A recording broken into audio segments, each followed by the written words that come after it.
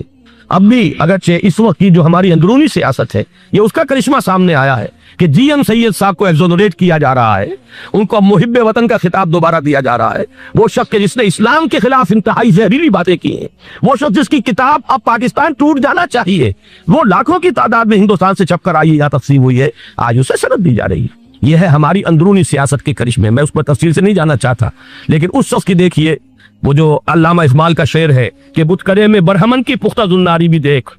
کعبے میں شکست رشتہ تسبیح شیخ، اور بتکدے میں برہمن کی پختہ زناری بھی دیکھ، کہ نظر یہ آ رہا ہے کہ اس نے رہا ہوتے پہلا بیان یہ دیا ہے کہ ہماری پہلی ترجیح یہ ہے کہ پاکستان ٹوٹ جائے اور ہندوستان کے ساتھ ہم ایک انڈیپینڈنٹ اسٹیٹ کی حیثیت سے کنفیڈریشن قائم کریں، سندھو دیش confederation with India independent of Pakistan. پھر دوسری ترجیح بھی ہے، تیسری آخری ترجیح یہ ہے کہ پاکستان کو 5 ریاستوں میں تقسیم کر دیا جائے اور ایک لوز کانفیڈریشن ہو، بس اس کے سوا کچھ نہیں۔ 5ویں بھی وہ اردو والوں کے لیے نہیں، مہاجرین کے لیے نہیں، ان کے لیے تو ان کے پاس کچھ نہیں ہے۔ 5ویں بھی پنجاب میں سے کاٹ کر سرائے کی صوبہ بنایا جائے، اور سندھ میں تو بہرحال اردو بولنے والوں کو سندھی پن کر رہنا ہوگا۔ یہ اس شخص کا رہائی کے بعد بھی بیان ہے جسے آپ سند دے رہے ہیں کہ وہ محب وطن ہے اور وہ غدار نہیں ہے، وہ پاکستان کا مخالف نہیں ہے۔ بہرحال یہ حالات جو ہے انتہائی خوفناک ہیں ہمارے۔ آج کشمیر میں جو صورتحال ہے ہندوستان کے لیے انتہائی تشویشناک ہے، جو بدنامی اس کو مل سکتی تھی مل چکی ہے، اور یہ آپ نے دیکھ لیا وہ امریکہ بہادر جو 1.5-2 لاکھ آدمی لے کر پہنچ گیا سعودی عرب میں، اس نے انگلی تک نہیں اٹھائی ہے کہ کشمیر میں بھارت کیا کر رہا ہے۔ یہ ہے ان کی ڈبل سٹینڈرز، یہ ہے ان کی بے ایمانیاں کہ بھارت جو کچھ کر رہا ہے وہاں۔ آج اگر ظلم ہو رہا ہے کویت میں عراقیوں کے ذریعے، پورے ورلڈ ٹیلی ویژن پر، CNN پر، فلاں پر، اور اخبارات میں، آج بھی ایک لمبا مضمون میں نے اخبار میں پڑھا ہے، لیکن یہ ہے کہ کشمیر میں کیا ہو رہا ہے کہیں تذکرہ نہیں ہو۔ یہ ہے دنیا کے اندر دیانت اور امانت اور شرافت کا حال، اور بین الاقوامی سیاست جو ہے اس کے ڈبل سٹینڈرز، لہذا جو بدنامی بھارت کو آ سکتی تھی وہ آ چکی ہے۔ ہندوستان سے ایک نوجوان مسلمان صحافی دہلی سے آئے تھے، نئی دنیا ایک پرچہ نکلتا ہے اس کے طرف سے، وہ دورہ کر کے گئے ہیں، مجھ سے بھی لاہور میں ملے تھے، تقریباً 1 مہینہ 1.5 مہینہ ہوا۔ ان کے الفاظ سن کر میں کانپ گیا تھا۔ انہوں نے کہا تھا کہ بھارت کی حکومت اس کے اوپر تلی ہوئی ہے کہ چاہے ایک اور آخری کشمیری کو بھی ہلاک کرنا پڑے، وہ کشمیر کے اندر کبھی بھی کوئی معاملہ جو ہے کشمیر کی آزادی یا کشمیر کو پاکستان کے لیے جانے کے لیے تیار نہیں ہے۔ کیا بگڑے گا اس کا؟ آپ سمجھیے کہ اگر 80-90 کروڑ قوم کی ایک قوم ہے، 1 کروڑ آدمی ختم کر، ان کا دل تو جو ہے اس پہ دکھے گا نہیں۔ حال ہمارا یہ ہے کہ ہم تو کوئی چہرے پہ نہیں کر سکے، ہم تو اپنی صفائی دیتے رہے کہ نہیں ہمارا کوئی ہاتھ نہیں ہے، ہم نے کچھ نہیں کیا ہے، ہمارا کوئی اس کے اندر عمل دخل نہیں ہے، بس یہی ہماری ڈپلومیسی کا شاہکار رہا ہے۔ یہ حال ہے پاکستان کا۔ لہذا بھارت کا وہ معاملہ جو ہے، میں نے جیسا کہ آپ کے سامنے مختلف فیکٹرز گنوا دیے تھے، اندرونی اس کی سیاست، اندرونی خلفشاں، وہ تو اب آ کر رہے گا۔ اللہ یہ کہ اللہ تعالیٰ کے قبضہ قدرت میں ہر شے ہے، وہ ٹال دے تو ٹال دے۔ مجھے اقبال کا وہ شعر یاد آ رہا ہے، تقدیر تو مبرم نظر آتی ہے ولیکن پیران کلیسا کی دعا ہے کہ یہ ٹل جائے۔ ہم دعا کریں کہ یہ ٹل جائے وقت، لیکن یہ ہے کہ تقدیر مبرم نظر آ رہی۔ اس حالت میں ہمیں کیا کرنا چاہیے؟ نمبر 1 یہ کہ سب سے اہم شے ہے قومی یکجہتی، اور قومی یکجہتی کے اعتبار سے انتہائی خوفناک مرحلہ آ رہا انتخابات کا۔ انتخابات میں تو کچھ نہ کچھ فساد، کچھ نہ کچھ دنگا، کچھ نہ کچھ ہنگامہ، ایک دوسرے کے خلاف کیچڑ، ایک دوسرے کے خلاف الزامات بوچھاڑ، یہ تو بڑھتے ہیں۔ بھارت میں بھی قتل و غارت گری ہو جاتی ہے کچھ نہ کچھ، لہذا یہاں پر بھی پیر پگاڑا صاحب جو ہمیشہ سے کہتے چلے آ رہے ہیں فیملی پلاننگ، آج پھر ان کا جملہ آ گیا ہے کہ شاید اس انتخابات میں فیملی پلاننگ کے ذریعے سے کوئی بہت بڑا کام ہو جائے۔ پہلی بات تو یہ ہے کہ میں نے اب تک یہ کہا ہے کہ انتخاب کسی صورت میں پوسٹ پون نہیں ہونے چاہیے۔ اب بھی میں یہ کہتا ہوں کہ اگر تو انتخابات کا بدل صرف ایک ہے اور وہ مارشاء اللہ ہے، تو پھر مارشاء اللہ سے تو بہتر ہے کہ وہ انتخابات ہو چاہے اس میں کوئی خلفشار بھی ہو، اس لیے کہ مارشاء اللہ کا مطلب جو ہے وہ تو سندھ کے اندر ایک ناگزیر دھماکہ ہو جائے گا، تباہ کن، خوفناک، اور پھر بھارت کو کچھ کرنے کی ضرورت نہیں ہوگی، کیا کرایا اسے سارا معاملہ سندھ کے اندر سے مل جائے۔ ماشاء اللہ ہرگز نہیں ہونا چاہیے وہ بات جو سن 80 میں نے 18 اگست 1980 کو کہی تھی ضیاء الحق مرحوم سے، آج پھر اسی بات کی میں تکرار کر رہا ہوں، اعادہ کر رہا ہوں۔ ماشاء اللہ پاکستان کے لیے سوسائڈل ہے، لیکن ایک آلٹرنیٹ سامنے آیا ہے۔ ایک تو پشاور ہائی کورٹ کا ورڈکٹ آ گیا، اور یہ کہ کچھ اور لوگوں کی طرف سے بھی باتیں آئی ہیں۔ ایک دو دن ہوئے ہیں جنگ میں، دو اہم سرخیاں تھیں، اور وہ بڑے اونچے حلقہ جو ہمارا فوج کا اونچا حلقہ ہے اس کی طرف سے، اگرچہ نام کسی کا نہیں تھا۔ ایک تو یہ کہ ماشاءاللہ یہاں کسی صورت نہیں لگے گا، دوسرے یہ کہ کوئی قومی حکومت کی تشکیل جو ہے اگر کسی طرح ہو سکتی ہو تو وہ اس وقت کا حل ہے، اور وہ اسی شکل میں ممکن ہے۔ اگر تو الیکشن آپ پوسٹ پون کرتے ہیں اور اسمبلیاں پرانی بحال نہیں کرتے تو پھر تو اس کا مطلب یہ کہ ہمارا کانسٹیٹیوشن ایبروگیٹ ہو گیا، اور اس کا آلٹرنیٹ سوائے ایک مارشاء اللہ کے اور کوئی نہیں ہے۔ لیکن اگر صدر اسحاق صاحب ہمت کرنے ملک کے حالات کو دیکھ کر، جو اس وقت صورتحال ہے، جو خطرات ہیں بارڈر پر، ان کو دیکھتے ہوئے یا تو یہ کہ عدالتوں کے ذریعے سے اسمبلیاں بحال ہو جائیں، اس میں حکومت زیادہ رکاوٹ نہ ڈالے، یا یہ کہ خود صدر اسحاق صاحب واپس لے سکتے ہو قدم تو واپس لے لے، لیکن یہ کہ تمام پارٹیز سے یہ پہلے عہد لے لیا جائے کہ وہ ایک قومی حکومت کی تشکیل کریں گے۔ یہ وہ بات ہے، آپ کو یاد ہوگا مرزا اسلم بیگ صاحب، انہوں نے بالکل شروع میں سن 88 کے الیکشن کے بعد کہا تھا کہ نیشنل گورنمنٹ فارم کی جانی چاہیے۔ اس وقت تو کسی نے دھیان نہیں دیا، پیپلز پارٹی بڑے نشے میں تھی، اس کو خاص طور پر سندھ میں جس طرح کا واک اوور ملا تھا، اس کا ایک نشہ تھا اس کے دماغ پر، اس لیے وہ سوچنے پر تیار نہیں ہوئی۔ لیکن یہ کہ وہ جو ایک فارسی میں کہا جاتا ہے کہ ہر چے دانا کند کند نادا لیک بعد از خرابی بسیار، اب اس خرابی بسیار کے بعد بھی اگر عقل آ جائے اور ایک نیشنل گورنمنٹ بنائی جا سکے اور اس کے حوالے سے الیکشن کو پوسٹ پون کیا جا سکے، تو میرے نزدیک یہ رائے پوری قوت کے ساتھ دی جانی چاہیے، پیش کی جانی چاہیے، اس لیے کہ الیکشن اس وقت جس خلفشار کا سبب بن جائے گا، ذریعہ بن جائے گا، اس کو تو گویا کہ اور بھارت کے جو گھناؤنے عزائم ہے ان کو اور تقویت دینے کا سبب اور ذریعہ بن جائے گا۔ دوسری بات یہ، اس قوم کے اندر جذبہ جہاد، وہ ڈیفینسو جہاد، دفاعی جہاد، جس کے بارے میں کوئی دو رائے نہیں ہو سکتی کہ اس کے لیے جو جان بھی دی جائے گی وہ شہادت کی موت ہوگی، اس لیے کہ حضور کی حدیث ہے من قتل دون مالہ فہو شہید، جو شخص اپنے مال کی حفاظت کرتے ہوئے مارا گیا مسلمان وہ شہید ہے۔ تو ظاہر بات ہے کہ اپنی آزادی کا تحفظ جو ہے وہ مال کے تحفظ سے زیادہ اہمیت رکھنے والی شے ہے۔ ایک جذبہ جہاد پیدا کیا جائے اور ایک پیپلز آرمی یہاں پر کھڑی کی جائے، عوامی فوج صرف نہیں کر سکے گی تحفظ جب تک کہ پوری قوم جو ہے وہ فوج کی شکل اختیار نہ کر لے، لیکن ظاہر بات ہے کہ اس کا بھی امکان اسی صورت میں ہوگا جبکہ کوئی ایسی حکومت وجود میں آ گئی ہو کہ جس میں وہ اپوزیشن اور گورنمنٹ کا جھگڑا جو ہے وہ اوپر نہ چل رہا ہو، وہ آپس کی معاد آرائی نہ ہو، تبھی کوئی پیپلز آرمی جو ہے اس کا تصور جو ہے سامنے آ سکتا ہے۔ اللہ تعالیٰ توفیق دے کہ ہم اس کو بھی کر سکیں۔ آخری بات، آج میں سوچ رہا تھا کہ حضور کو اللہ تعالیٰ نے 2 تلواریں دے کر بھیجا تھا، ایک تلوار قرآن، جاہدہم بہی جہادن کبیرا، اے محمد یہ ہے آپ کی تلوار، اس کے ذریعے جہاد کیجئے، قلع قمع کیجئے جاہلیت قدیمہ کا بھی، قلع قمع کیجئے جاہلیت جدیدہ کا بھی، اور یہ بے یقینی کر کو رفع کیجئے، ایمان پیدا کیجئے۔ یہ ہے کہ جو آج ہمارے پاس وہ جہاد بالقرآن کے حوالے سے ہے، اور دوسرا ہتھیار تھا دین حق، هو الذی ارسل رسولہ بالہدی ودین الحق لیظہرہ علی الدین کلہ، وہ نظام عدل اجتماعی، وہ جو واقعہ یہ ہے کہ اگر اس کا نمونہ دنیا کو دکھا دیا جائے تو پوری دنیا اسے قبول کرے گی، اس لیے کہ دنیا تو پیاسی ہے، دنیا مختلف نظاموں کو ٹرائی کر کے تھک چکی ہے۔ اس نے جمہوریت کا تجربہ بھی کر لیا ہے جس نے سرمایہ داروں کی آمریت کی شکل اختیار کر لی، دنیا نے کمیونزم کا تجربہ بھی کر لیا ہے، وہاں سے بھی پسپائی اختیار کر رہی ہے نوع انسانی، لیکن یہ کہ وہ نظام عدل اجتماعی تو ہمارے پاس تھا۔ پچھلے سال آپ کو یاد ہوگا یہاں پر دسمبر کے مہینے میں اس کے اوپر سیمینار ہوئے تھے، سیاسی نظام، معاشی نظام، معاشرتی نظام، اخلاقی نظام، وہ پورا نظام زندگی جو ہے وہ ہمارے پاس ہے جس کے لیے یہ ملک لیا گیا تھا، اسلامی انقلاب برپا کر کے، اور یہاں پر اس دین کو قائم کیا جائے۔ میں چند باتیں بھارت کے حوالے سے کہنا چاہتا ہوں۔ بھارت کے سلسلے میں ہم سے بہت بڑی کوتاہیاں ہوئی ہیں ہندو قوم کے حوالے سے، پہلی کوتاہی یہ ہوئی کہ ہم نے 800 یا 1000 برس تک حکومت کی، اگرچہ صوفیاء نے کچھ تبلیغ کی یہاں پر، لیکن علمی سطح پر، انٹلیکچوئل لیول پر کوئی تبلیغ کا کام نہیں کیا۔ ہندوؤں کی جو اعلیٰ ذات کے لوگ ہیں، اور ہندو ذہن ہے فلسفیانہ ذہن، اس فلسفیانہ ذہن کو ہم نے کبھی سمجھنے کی کوشش نہیں کی، اس تک ہم نے دین کی دعوت کو نہیں پہنچایا۔ ہم نے جہاد بھی سیف کر کے انہیں زیر تو کر لیا، ان پر حکومت تو کی، لیکن یہ ہے کہ جہاد بالقرآن کے ذریعے سے ان کے نظریات، ان کے افکار، ان کے عقائد، ان کے نظریات باطلہ کا علاج نہیں کیا۔ یہ ایک بہت بڑا جرم تھا کہ ہم نے یہاں پر 1000 برس تک حکومت کی، لیکن یہ فرض منصبی ادا نہیں کیا۔ اس ضمن میں آپ سے عرض کروں کہ پچھلے سال جب میں گیا تھا انڈیا، مولانا علی میاں سے مدظ اللہ العالی میری ملاقات ہوئی، میں نے انہیں ایک مشورہ دیا، وہ چونک گئے، انہیں مشورہ پسند بھی کیا، یہ مجھے نہیں معلوم کہ اس پر عمل کیا یا نہیں۔ میں نے ان سے عرض کیا کہ آپ ندوۃ العلماء میں سنسکرت کی تعلیم لازم کر دیں، تاکہ یہاں کا عالم دین جو نکلے وہ ہندو جو مذہب کی کتابیں ہیں ٹاپ کی امہات کتب، ان کو بھی سمجھ سکتا ہو۔ جب تک آپ ہندو ذہن کو نہیں سمجھیں گے، اسلام اس کے سامنے پیش نہیں کر سکتے۔ لہذا ایک کام تو ہمیں یہ کرنا ہے، اور میں نے شاید آپ میں سے جو حضرات بھی میثاق پڑھتے ہیں ان کے تو علم میں یہ بات ہوگی کہ میں نے شاہ ولی اللہ دہلوی رحمۃ اللہ علیہ کا ایک قول جو ہے نقل کیا ہے، ہندوستان ہی کے ایک رسالے میں وہ ان کا قول جو ہے وہ کو کوٹ کیا گیا تھا، وہاں سے میں نے نقل کیا کہ انہوں نے فرمایا کہ ایک وقت آئے گا کہ ہندو قوم کے اعلیٰ ذات کی اکثریت اسلام قبول کر لے گی، اللہ کرے کہ وہ کام ہو، وہ بھی ہوگا تو جہاد بالقرآن کے ذریعے سے ہوگا۔ دوسری دو کوتاہیاں کیا ہوئی، دیکھیے میں اس کی مثال دے رہا ہوں۔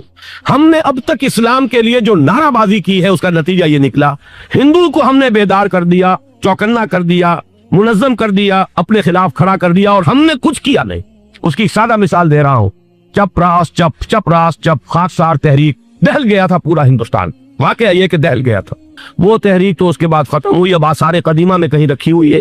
لیکن ہندو نے اس وقت سے RSS شروع کی، ہندو کو جگہ دیا۔ RSS جوابی تحریک تھی خاکسار تحریک کے مقابلے میں، اور وہ 60 برس ہو گئے مسلسل کام کر رہے ہیں، وہ تحریک موجود ہے، اور اب وہ بہت بڑی فارمیڈیبل فورس بن چکی ہے ہندوستان کے اندر۔ اسی طرح دوسری بات عرض کر رہا ہوں، ہمارے ہاں اسلام کا نعرہ، اسلامی نظام، اسلامائزیشن، حکومت، قانون، یہ پہلے تو لگا کرتا تھا اپوزیشن کے پلیٹ فارم سے۔ 11 برس جو تھے ہمارے مرحوم ضیاء الحق صاحب کے، وہ ایوان حکومت سے یہ نعرہ لگا، نتیجہ یہ نکلا ہندوستان میں رام راشٹر کی تحریک کھڑی ہو گئی جوابی رد عمل کے طور پر۔ ہم نے تو کچھ کیا بھی نہیں، سوائے کچھ کاسمیٹک تبدیلیاں، کچھ اوپر کی تبدیلیاں، کچھ رنگ و روغن، کچھ عید میلاد النبی زیادہ شوق سے اور زیادہ شان سے بنانی شروع کر دی، کچھ اور ہم نے اس طرح کے جو ہے وہ تقریبات کا آغاز کر لیا۔ باقی وہ اسلام کا نظام، وہ نظام تو ہم نے قائم نہیں کیا۔ میں نے جو حضرات واقف ہیں مجھ سے، انہیں یاد ہوگا یہ کہ میں سن 80 میں پہلی مرتبہ بھارت گیا تھا، پاکستان بننے کے بعد۔ سن 47 نومبر میں نے کراس کیا تھا، from East Punjab to West Punjab, Pakistan آیا، خون اور خاک آگ کے دریا عبور کر کے۔ 33 برس کے بعد میں گیا تھا واپس ہندوستان، پہلی مرتبہ سن 80 میں۔